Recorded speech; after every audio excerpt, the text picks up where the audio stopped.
TV isn't growing from the TV set anymore. It's growing from every clip, every touch point, every screen. And video has become the connector, the engine that turns attention into real business. Exco sits right at the center of that engine, helping media companies control their video, understand their audiences, and make every screen work harder. Today, I'm joined by Tammy Blythe Goodman to explore how Exco sees the future and what really needs to shift for TV to grow exponentially again. Welcome, Tammy, to Media Unscripted. Thank you. Thank you so much for having me. And I think that it's impossible not to mention to everyone how we met. And we met through Dogs of AdTech, the WhatsApp group. Thank you, John, for putting us together. Yeah. And I think it's time that our pooches being introduced to the world. Should we grab them? I think so too. Yes. Cowboy, come here. Come here. It's so lovely we're doing it. Hello, Cowboy. Meet Bertie. Hi, Bertie. Oh, that's lovely. I'm so glad we did this. So now they are superstars. Should we go to main business? Yes, absolutely. I'm glad they finally met. I know, it's wonderful. It's so great to be connected as well, sort of such a personal, sort of lovely way. But let's start where all begins, really, where growth begins, with video itself. So Exco has built its reputation on helping digital publishers turn video into a true growth driver. At least that's how I feel. So what do you think media owners can learn from the way online video and web monetization have developed over the past few years? Yeah, that's a really great question that we get a lot because we've been working in online video for a long time. And a few key things we've seen have really moved from, nice to haves to really being the foundation of stronger, more scalable monetization. And the first is smarter decisioning. Machine learning can make every impression more valuable by optimizing in real time. And that's always going to drive better outcomes. Yeah. And the second is unified optimization. The biggest revenue lifts that we saw online came from things like supply path optimization, as we all talk about, consolidating decisioning, and eliminating the duplicate auctions and signal loss. And then the last thing that we really learned is that automation scales revenue without any extra overhead. So if the web taught us anything, it was that when tech handles the yield, teams unlock more value from the same inventory with far less effort. So they can really focus on what they do best, like editorial and high quality content production. Thinking about the lessons, also as the traditional broadcasters started exploring more digital first strategy, whether through YouTube or streaming or, connected TVs now, it's de rigueur. What can they learn from how publishers deepen audiences' relationships through video so far? I think the number one thing is just following audience behavior. Digital teams will build video around how people actually are consuming content today. So and when you think of the end user and the end viewer, that's really what it comes down to, studying that behavior and following it. And then testing fast, short formats, quick experiments, and real-time performance data will always drive deeper engagement. So you have to test fast and iterate. And that's then using online. That's what, for example, YouTube allows, and all the quick short clips. That's just perfect. Exactly. Yeah. And also personalization. This isn't new, but the more relevant a video is, the more contextual it is, the more smarter that recommendation is, media owners will start to really build loyalty with that. Yeah, and also because of the new technologies and new platforms and online platforms, I feel that CTV is bound to become more interactive and personalized Mm-hmm. by the day. But I heard that you were a screenwriter in the former life.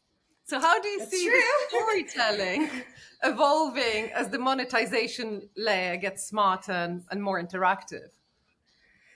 That's very true. I come from the world of storytelling. I actually have my MFA in film from Columbia Really? University, and I studied film undergrad too, like a crazy person. So Well, you're in I the really great spent, industry now to move into. yeah. You know how it's like on both sides of the camera. Yeah, exactly. I also spent part of my career, my early career, writing video games for a French company called Gameloft. That's So perfect. I, That's where it's yeah, heading. Everything. yeah, I got out of it eventually, You're but coming but back, it I was a think, great. soon. I wrote over 150 video games while I was Did with you? them. So it was a great experience in narrative and screenwriting. And I mean, I've always been an insatiable consumer of serialized storytelling. There's never quite enough of it on TV to satisfy me. So I look at CTV from both a creative and also a data driven lens now Hmm. that I'm in ad tech. It's really changed my mind shift. So I've learned since I've been in ad tech for a little over a decade that smarter monetization can actually free the story. So when machine learning handles all the decisioning behind the scenes, all the creators and writers and producers get a much cleaner, less interrupted canvas to work with. Hmm. And like all viewers are consuming TV faster than it can be produced, like me. So Yeah. CTV is really like leaning into obviously this bingeable, serialized storytelling, and smarter technology paired with that really makes everything flow smoother. And Yes. I believe that there might be a future of personalized entry points becoming a creative tool. So What the do you mean same by type of personalized entry point? I'm thinking about yeah. So personalized ending to stories. That and then how is no, that? no, I'm yeah. So I'm thinking about like the same type of intelligence that surfaces the right video on the web can actually help TV surface the right episode or the right moment to Yes. hook in different audiences. So I think that's going to be something we'll It's like start a to true see. personalization, addressable, Yeah. not just for advertising, but actually for storytelling and experiences. Yeah. Can you Mm, mm. imagine getting like the exact episode of or the exact moment of Succession that they know is going to really pair with you? I'm dating Basically, myself we will here with not have Succession. That time to ended. do. We will not have time. We will not have time to, or we will not want to do anything else. We will be just glued to the telly and to every screen. I suppose now we can become a Yeah. screen storyteller ourselves. That is so brilliant. Yeah, and some media companies are already doing this. Mm. Obviously, when you log on to Netflix, you see recommendations, content recommendations that are just personalized for your profile. If someone else in your household has a different profile, they get different recommendations, obviously based on what they're consuming. But I Well, think that's going to go a providing step that we're further. using profiles on our telly, because Yeah, that's true. I do, but yeah, it's true. yeah, so But that's the. yes, But yeah, now with the AI discoverability and the sort of the semantic understanding of video, we can finally personalize the experience because the recommendation. yeah, I know that Netflix were the first ones coming up with this magical recommendation engine based on moods but we still spend yeah, so much time just choosing what to watch before we actually yes. start watching. No, discovery is still a really big problem on CTV. Everybody agrees on that. And I think, unfortunately, there's some amazing content that's being produced and distributed that people are never seeing. People just don't see it. There's a good example of this. There's a great show called Somebody Somewhere. Have you seen it? No, Oh, there you okay. go. In the yeah, it's this amazing show, and only a handful of people saw it, and then the supporting actor won Best Supporting Actor at the Emmys, and suddenly people were like searching to try to find it. And it's unfortunate because it's an amazing show that everybody should watch, but people are just struggling still to find things, and I think that's going to start to shift very But then soon. now we're looking based on metadata, and okay, Netflix is of this world, and YouTube, Yeah, they've got, you know, much more sophisticated way of finding things. But yeah, once we use our AI agent to look for things semantically, we are not going to look for, I don't know, Brad Pitt in episode 5 of whatever the movie. Then look how many things will be never discovered if the yeah. search and discoverability is much more sophisticated with AI semantics. I mean, you know, the catalogs will become invisible almost. That's my fear. Yeah, Yeah, but yeah, it's true. but it looks like that video once was this creative storytelling asset, still is, but now it's also an engine that connects engagement, revenue, and even brand identity if the ads are surrounding it, or you know, or a part Yeah. of the contextual delivery. But I think the real evolution comes on what we just touched on, the sort of the when intelligence meets creativity, and when data doesn't replace instincts but informs it. So Mm-hmm. Exco's video platform now Mm-hmm. leverages contextual data and LLMs, as you mentioned earlier. And sorry to stop you, but I just wanted to really dive No, deep no, into it. So that's okay. you use the contextual data and LLMs to surface the most relevant video for every viewer. But how is this changing the way media companies think about engagement and discovering, really? Because we were sort of putting together a picture of, you know, almost like wishful thinking, some people doing it. But does how do media companies think about engagement and discovery, that now the AI I and LLMs are here? Yeah, I think that they know it's all about personalization. That's not anything new. You know, the Mhm. more, like I said, the more personalized a piece of content is for the viewer, the more engaged they're going to be. And we're starting to see on the web that discovery is shifting also with AI overviews from search to serve.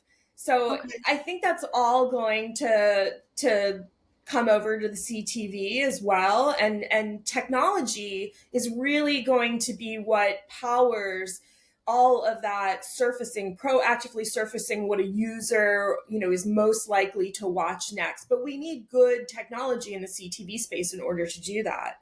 And Yes. longer session times are going to become the norm, I think, you know, when videos are naturally connected to what a viewer is reading or watching, engagement will just inherently grow. So it's really about making every piece of content working harder for you. Mhm. Mhm. um, you know, on the web, archived videos are not collecting dust anymore. LLMs can really start surfacing all those valuable older videos when they're contextually relevant. And that could be moving over to CTV space soon as well. And you know, engagement's just going to feel more personal. Editorial teams are getting more leverage because automation is handling all that heavy lifting. So it's really freeing them to focus on quality journalism and real, you know, storytelling instead of the distribution mechanics. Yeah, but also here they can, you know, they're no longer the cost center. They're the, you know, the growth Yeah. engine Yeah, of the business. So, um, exactly. yeah, so that changes dynamics as well. But your yield engine also applies machine Yeah. learning to optimize revenue automatically. So, how do you see transforming the business side of TV altogether? You know, all the way from production to, you know, distribution, which we mentioned, discovery, but also the, you know, the revenue of advertising yield. Yeah, one of the reasons we decided as a company at Exco to enter the CTV space is because we knew that the programmatic pipes were broken. and the decisioning layer was stuck in the past. There's too many hops between the buyer and the seller. The auctions are redundant, which automatically kills yield. There's a lack of transparency into who's bidding and why. And there's the data that's being passed is inconsistent or incomplete. And the control is just so fragmented that nobody sees the big picture. So we knew that there was an opportunity to bring machine learning to really improve the ecosystem. And it starts again with just smarter decisions and zero manual effort. So Xcode's machine learning yield engine evaluates every impression in real time and automatically selects the highest value path, which removes all the guesswork and reduces operational overhead. I have to ask a question because of course. I actually was talking to someone about it, what AI might do to programmatic, and everybody's excited about it. But if we're producing like another black box, now it's just stamp LLM on it. Without understanding what algorithms are doing, without transparency, we might potentially replace one set of problems with with the same set of problems, but with LLM stamp on it. So how do you, if this is not too technical, and again, I'm formulating my question as it might be too technical for me. It might be too technical by the end I finish the question. It might be too technical for me. But I'm just thinking, because the transparency is one of the problems quoted as in programmatic as well. So how now the AI is going to replace improve the transparency of what the algorithms are doing really, what is the data that they are trained on really, and how do you manage it if you can manage it? I don't know. I'm not technical enough, perhaps. How do you manage the LLMs? And how do you sort of reassure everybody about transparency? What sits in the black box called LLM? Yeah, I mean, that's a very good question, and it is getting a little in the weeds. So I'll do my best to answer from what I know in my knowledge. I think that the beauty of machine learning and LLMs is that it's constantly learning and training itself. So it's continually iterating all the time, and that's why it's sort of a set it and what's that phrase? Set it, not set it and leave it. Set it and forget it. That's it. But yeah, that's why it's so useful, because it's doing everything automatically in the back end. And in terms of transparency in that black box, I think, the results speak louder than anything else, and media owners will be able to get more revenue from the same inventory because that engine is constantly learning from all the performance signals, and they're redirecting demand towards higher yield outcomes. And so media owners will just get stronger results without changing their workflow, and they'll have volumes. Yes. Yeah, and they'll have a cleaner, more efficient monetization stack. And once we talked about optimization before, once optimization is unified, the buyers will start to see clearer signals, the auctions will run more efficiently, and then media owners can really capture value that was previously just leaking through those fragmented pipes. Yeah. So I think that, I don't know if that answers your question, but I think that it answers my question to as much as my question was just sort of still conceptual. But so thank you for yeah, sure. It's still early days for AI and LLMs, and definitely the transformation in programmatic is up for grabs and improvement. So those questions, I suppose, are important, even if they are conceptual sometimes and not well formative. So. Going back to the video and how it's really monetization engine or the revenue generation engine now, not just storytelling. The short form video dominating attention spans, and everyone's is fighting for those nanoseconds of focus. So what's one thing publishers and content owners can do to create formats that they are both the sort of snackable and engaging and scalable for growth. Yeah, this is something that Xco's co-founder and CEO Tom Pakis has really said over and over and over again. He's drilled this into my brain, and I actually think it's a really great idea. And I'm not just saying that because he's signing my paychecks. It's actually this idea of publishers and media owners tapping into user-generated content and those influencers. They really, I mean, just look at TikTok. They're really the experts at snackable content. I mean, these are ordinary people who are producing content in short form. They have built audiences. They obviously are creating something of value to audiences. So why shouldn't publishers start to use those influencers to tell stories on their own sites and then drive traffic directly to their O&O properties? Yeah. I think it's a really good idea. Yeah, and they definitely tried out all the ideas on socials Yeah. and on platforms, as we were saying, before committing huge budgets to those cinematic pieces. But some of these influencers are producing, just news recaps. Why not have a news site, start bringing those influencers onto their own site?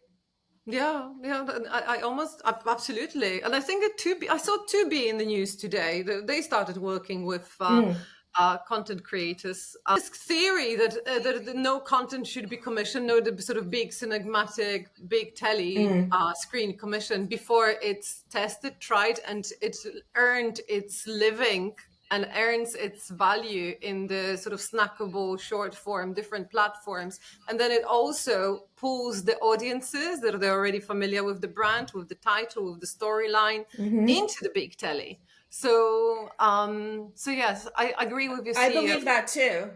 Yeah. I agree with your CEO. It's firmly now in my head as well. Thank you. I'll let him know.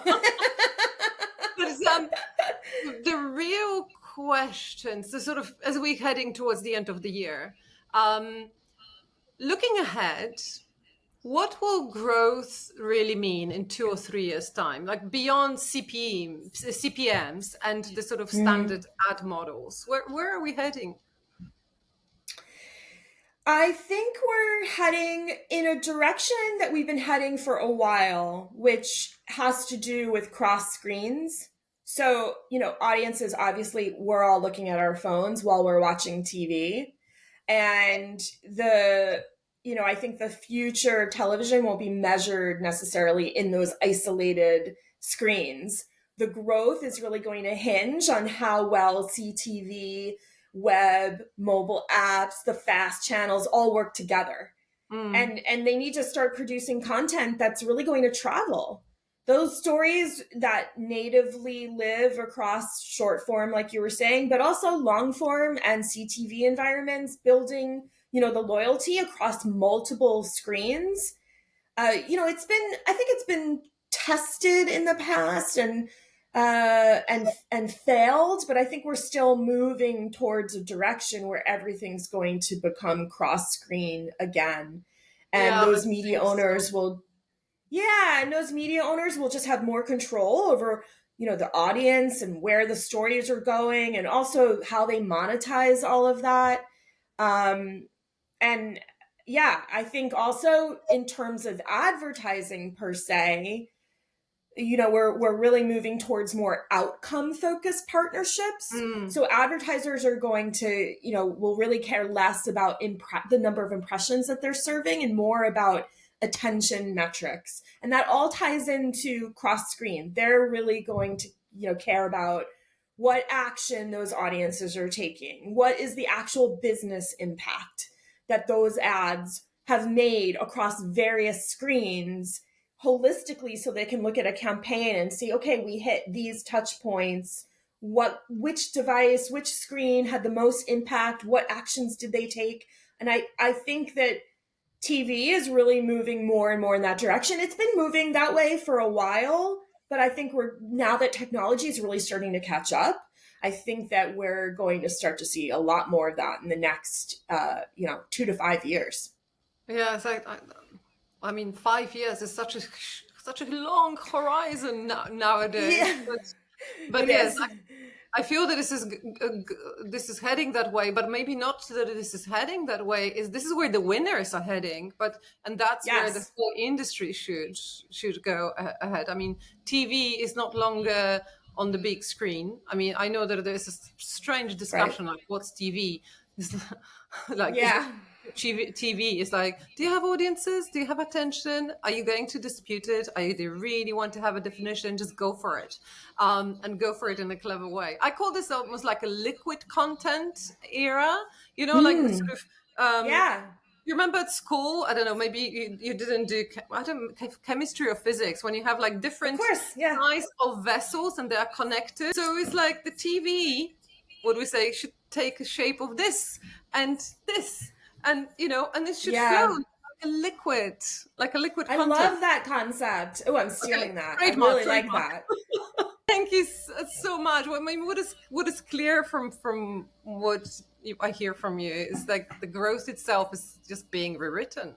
From like tracing views to building ecosystems of attention, loyalty, and intelligence with video, with clever insight, with LLMs, unavoidably, at least for Yes. understanding of what is being watched and what they would want to watch again. So, and it sounds like Exco sits right in that sweet spot where the smarter video meets a more human kind of engagement. So, Tammy, thank you so much for a thoughtful Thank and you. inspiring look at what's next for video and for TV itself. And thank you. Thank you so much for having me.